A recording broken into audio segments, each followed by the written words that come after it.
सभी को, आप देख रहे हैं ताराचंद क्लासेस। महात्मा गांधी जी के सत्याग्रह की अवधारणा इम्पॉर्टेंट टॉपिक है, हमारे एग्ज़ाम में आता है, तो इसको अच्छे से ज़रूर प्रिपेयर करके रखें ताकि अगर ये एग्ज़ाम में टॉपिक आए तो आप इसको लिख सकें। तो चलिए इसको स्टार्ट करते हैं। महात्मा गांधी जी के सत्याग्रह की अवधारणा, आप सभी को पता है कि महात्मा गांधी जी का ये जो टॉपिक है सत्याग्रह, जिसका अर्थ होता है हर स्थिति में सत्य के साथ रहना या सत्य के प्रति पूर्ण समर्थन देना। ठीक है, यानी कैसे भी हालात हो जाएं, हमें सत्य का साथ नहीं छोड़ना है। ठीक है, इसका रियल मीनिंग यही होता है।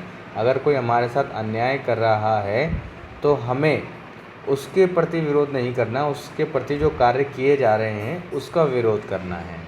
ठीक है, अब ये जो लाइन है आपको आगे चल के समझ आएगी। चलिए इसको पढ़ते हैं। सत्याग्रह शब्द की उत्पत्ति सत्य और आग्रह के संयोग से हुई है, जिसका अर्थ है सत्य पर दृढ़ता या सत्य के प्रति आग्रह। गांधी जी का मानना था कि सत्य की विजय ही अंतिम विजय होती है, यानी कि झूठ की कोई विजय नहीं होती, जो विजय है वो सत्य है। उसके लिए संघर्ष भी सत्य और अहिंसा के मार्ग से होना चाहिए, यानी कि हमें अपने सत्य की प्राप्ति के लिए, अपने आप को सिद्ध करने के लिए, ठीक है, हमें किसी भी प्रकार की हिंसा, क्रांति इत्यादि का समर्थन या सहारा नहीं लेना चाहिए। ओके, जिसका मतलब होता है सत्य के प्रति आग्रह, यानी हर स्थिति में सत्य के साथ खड़े रहना। गांधी जी का कहना था कि सत्याग्रह केवल एक विरोध नहीं है बल्कि एक नैतिक संवाद है, मतलब बिना हथियार के बात करना, अपनी बातें रखना, जिसमें अन्याय के विरुद्ध खड़ा होकर भी विरोधी के साथ दुश्मनी नहीं की जाती, बल्कि उसके द्वारा जो कार्य किए जा रहे हैं उसके प्रति हमें आवाज़ उठानी होती है। फॉर एग्ज़ाम्पल के लिए बात करें, जैसे अंग्रेज़ थे, वो आम नागरिकों के प्रति कितने बेकार तरीके से व्यवहार करते थे, हिंसा करते थे, उनको बहुत गलत तरीके से नीचा पहुंचाते थे। तो गांधी जी क्या कहते थे, ऊपर वाले सद्बुद्धि दे इनको, यानी कि इनके द्वारा जो कार्य किए जा रहे हैं उनको ये रोकें और इनको थोड़ी अकल आए और ये मानवता का व्यवहार करें। जैसे ये इंसान है ऐसे इनके सामने वाला व्यक्ति भी इंसान है। ठीक है, सत्याग्रह के मूल तत्व, पहला है सत्य। गांधी जी के अनुसार सत्य ही ईश्वर है। सत्याग्रह का मूल आधार सत्य की खोज और सत्य की स्थापना करना है। व्यक्ति को सत्य के लिए अपने जीवन में ईमानदारी और पारदर्शिता बनाए रखनी चाहिए। इसके द्वारा ही वो अपने जीवन में सत्य को प्राप्त कर सकता है और उसे स्थापित कर सकता है। अब आता है अहिंसा। अहिंसा तो बहुत इम्पोर्टेंट, जहाँ जहाँ गांधी जी की बात आएगी वहाँ वहाँ अहिंसा वर्ड तो आना है, जिसमें हम किसी प्रकार का हिंसा, क्रांति इत्यादि एक्टिविटी नहीं करते। अहिंसा सत्याग्रह का मुख्य स्तंभ है, यानी मेन पॉइंट है, जिसमें विरोध हिंसात्मक नहीं होता बल्कि विरोधी के प्रति प्रेम और करुणा के साथ किया जाता है ताकि उसका हृदय परिवर्तन हो सके। यानी उसको समझाना कि भैया जो भी आप कर रहे हो वो गलत काम है, सुधर जाओ, मत करो इसको, उसका हृदय परिवर्तन कराना, उसको महसूस कराना कि जो आप कर रहे हो, अगर यही इस तरह का अन्याय आपके साथ हो तो आपको कैसा लगेगा। ठीक है, अब आता है आत्मबल। शारीरिक बल की बजाय आत्मबल को प्राथमिकता दी जाती है। सत्याग्रह अपने आचरण से समाज और सत्ता को प्रभावित करता है, यानी कहने का मतलब ये, कोई अगर आपके साथ अन्याय कर रहा है तो आप वैसी एक्टिविटी ना करें, पेशेंस बनाए रखें। वैसी वही अगली बात है, अनुशासन और आत्मसंयम। सत्याग्रह में भाग लेने वाले को कठोर अनुशासन और आत्मसंयम का पालन करना होता है। भावनात्मक उत्तेजना, क्रोध, हिंसक प्रतिक्रियाओं को पूर्ण रूप से वर्जित करना पड़ता है, इसे समाप्त करना पड़ता है, इसको हटाने के लिए। अब आता है सत्याग्रह के प्रकार। गांधी जी ने विभिन्न परिस्थितियों में सत्याग्रह के इस्तेमाल करे। पहला, वैकल्पिक सेवा। सामाजिक कुरीतियों को हटाना, यानी कि समाज में अगर बुराइयां हैं उसको हटाने के लिए, स्वच्छता, शिक्षा, खादी आदि को बढ़ावा देने के लिए भी सत्याग्रह का हमने क्या करा है, इस्तेमाल किया है।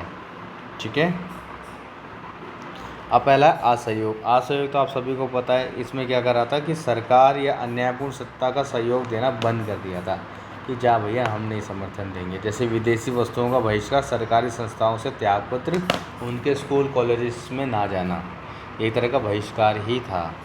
अब आता है नागरिक अवज्ञा। अन्यायपूर्ण कानून को खुलेआम तोड़ना, जैसे कि नमक कानून का उल्लंघन करना था, क्योंकि वो बेकार ही चीज़ बनाई गई थी। यार नमक पे तो सभी का, पानी पे तो सभी का अधिकार है, ठीक है, और उस पर लॉ बना देना कोई इस्तेमाल नहीं करेगा तो गलत बात है। ऐसे एक रॉयल एक्ट बना था इनका कि शक के आधार पे जिस पे सबको उसको जेल में पकड़ लो और बिना बेल के जब तक मन करे जब तक सरकार जेल में डाल सकती है। ये एक तरह का बेकार कानून था जिसके खिलाफ गांधी जी ने कोर्ट में केस भी कर दिया था, जिसको वो जीत भी गए थे, क्योंकि बेकार चीज़ें थी वो। धारणाएँ और उपवास, जिसमें गांधी जी, सही बात है, अपनी बात रखने के लिए उपवास पे बैठ जाते थे, जिसके कारण सामने वाले लोग डर जाते थे, उनको सारे हथियार रखने पड़ते थे कि ताकि न्याय स्थापित हो सके, क्योंकि वो अगर कोई भी कानून बनाते थे मानवता के विरुद्ध था, जिसके खिलाफ गांधी जी उपवास करते थे और जिसके कारण अंग्रेज़ों को झुकना पड़ता था और अपने कानूनों को वापस लेना पड़ता था। अब आता है गांधी जी के प्रमुख सत्याग्रह आंदोलन। पहला है चंपारण। तो बिहार के चंपारण में नील की खेती के खिलाफ हुआ था। ये पहला बड़ा सत्याग्रह था जहाँ गांधी जी के किसानों की समस्या शांतिपूर्ण तरीके से उठाई और प्रशासन को झुकने पर मजबूर कर दिया था। अभी ये सब चीज़ें आगे भी पढ़ लेंगे हम। अब आता है खेड़ा। गुजरात के खेड़ा में सूखे के बावजूद कर वसूली, यानी जब यहाँ पे सूखा पड़ गया था, मतलब था ही नहीं, कोई फसल ही नहीं थी, फिर भी जो वहाँ की गवर्नमेंट थी, शासन था एक कंपनी का, टैक्स दो। अरे जब कमाया ही नहीं तो टैक्स कहाँ से देंगे, तो उसके खिलाफ करा गया था सत्याग्रह। अब आता है अहमदाबाद मिल मजदूर आंदोलन। मिल मजदूरों के वेतन वृद्धि के लिए गांधी जी ने सत्याग्रह किया। श्रमिकों ने को भी आगे चल के वो बोनस मिला था, क्योंकि जो लेबर है इतने टाइम से काम करे जा रही बट लेकिन उनको कुछ भी ग्रोथ नहीं मिल रही, क्योंकि ये चीज़ें अच्छी नहीं होती। कोई अगर आज की बात करें, आज भी देखा जाता है यार, शोषण तो होता ही है। एक एम्प्लॉय अच्छे से काम करता है लेकिन उसे ग्रोथ नहीं देते, लेकिन ग्रोथ पाने के लिए एम्प्लॉय को बार बार नौकरी बदलने पड़े, तो यार ये भी अच्छी बात नहीं होती। लेकिन अच्छा ही होता है एक तरह से कि बिना शांतिपूर्ण तरीके से आदमी अगर उसे ग्रोथ करनी है, करंट कंपनी उसे दे नहीं रही है, तो स्विच करना भी सही रहता है, लेकिन शांतिपूर्ण तरीके से जाएं हमेशा, ताकि हमेशा आपका रिलेशन अच्छा बना रहे। चलो कोई बात। नमक सत्याग्रह। अरे जब आप जॉब वॉब करोगे ना, जब आपको पता लगेगा जो लोग इतने अच्छे होते हैं, एम्प्लॉय इतने अच्छे होते हैं, बढ़िया होते हैं, लेकिन कंपनियां उनको पूरी तरीके से चूस लेती हैं। एक आदमी से 12-12 घंटे काम कराते हैं, उसकी तनख्वाह 15,000 16,000 रुपये होती है, तो कितना ख़राब होता है ये चीज़ें भी। चलो कोई नहीं। नमक सत्याग्रह। ब्रिटिश सरकार के नमक कानून के खिलाफ गांधी जी ने दांडी मार्च के माध्यम से नागरिक अवज्ञा आंदोलन शुरू किया, जो स्वतंत्रता संग्राम का ऐतिहासिक पड़ाव बना था। ओके, अब आता है सत्याग्रह के उद्देश्य। इसका उद्देश्य विरोधी को पराजित करना नहीं, बल्कि उसे सत्य का बोध कराना, यानी सत्य से उसकी हकीकत कराना।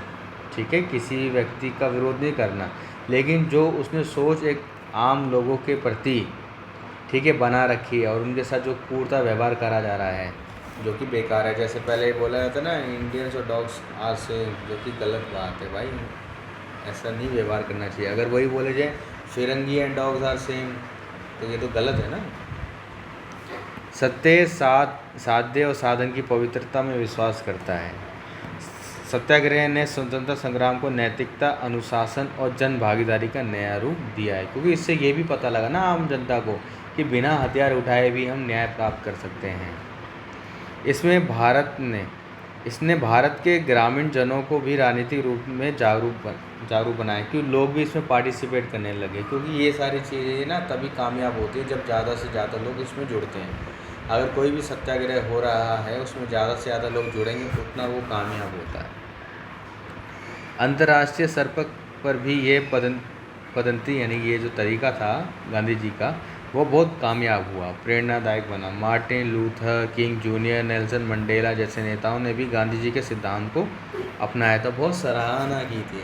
और आप मानोगे नहीं, जब माइकल जैक्सन जब इंडिया आए थे, तो उन्होंने भी गांधी जी के, जब 1996 में आई थिंक हुआ था, जब माइकल जैक्सन आए थे, तो उन्होंने भी गांधी जी के ऊपर विचार प्रकट करे थे कि यार ये बहुत अच्छे आदमी हैं, जिन्होंने अपने इंडिया फ्रीडम फाइटर के तौर पे, जिन्होंने बिना किसी हथियार के एक आज़ादी दिला दी थी इतनी बड़ी कंपनी के ख़िलाफ़। तो उन्होंने बहुत अच्छा स्पीच दिया था, जिसको लोगों को पढ़ना भी चाहिए, सुनना भी चाहिए, कि दुनिया में एक ऐसा आदमी भी है जो बिना हथियार के जीत दिला सकता है इतने बड़े साम्राज्य के सामने। चलो कोई नहीं। सत्याग्रह की समकालीन प्रासंगिकता। आज के युग में जब हिंसा और आतंकवाद जैसी प्रवृत्तियां बढ़ रही हैं, गांधी जी का सत्याग्रह और भी प्रासंगिक हो गया है। आज भी इसकी इम्पोर्टेंस बढ़ गई है। लोकतांत्रिक आंदोलन सामाजिक सुधारों और नागरिक अधिकारों के लिए आज भी एक नैतिक, शांतिपूर्ण और प्रभावी तरीका है। इसका एग्जाम्पल आप किसान आंदोलन दे सकते हो। जब किसान आंदोलन हुआ था जिसमें किसी प्रकार की कोई हिंसक एक्टिविटी नहीं हुई थी, शांतिपूर्ण तरीके से वो हुआ, भले वो बहुत लंबा खींचा, लेकिन जो चीज़ें गलत थी सरकार के द्वारा जो भी उस टाइम हो रहा था उसको खिलाफ गांधी जी ने करंट गवर्नमेंट ने अपने बिल को वापस लिए और दोबारा उसे विचार करने का सोचा। अब आता है निष्कर्ष। आप इसको आराम से पढ़ सकते हैं कि महात्मा गांधी जी का सत्याग्रह केवल एक राजनीतिक औजार नहीं बल्कि एक जीवन दर्शन है। यह मनुष्य की आंतरिक शक्ति, नैतिक साहस, शांतिपूर्ण संघर्ष का प्रतीक है। सत्याग्रह ने यह सिद्ध किया कि महान परिवर्तन केवल बंदूक या हिंसा से नहीं बल्कि सत्य, प्रेम, आत्मबल के संभव है। गांधी जी की यह विरासत आज भी मानवता को दिशा दिखा रही है, जो कि बहुत ही ज़्यादा इम्पोर्टेंट है आज के लिए भी, और एग्ज़ाम के लिए भी ये इम्पोर्टेंट है। एग्ज़ाम में ये क्वेश्चन आता है तो ज़रूर इसको अच्छे से प्रिपेयर करें ताकि एग्ज़ाम में जब ये क्वेश्चन आए तो हम लिख सकें।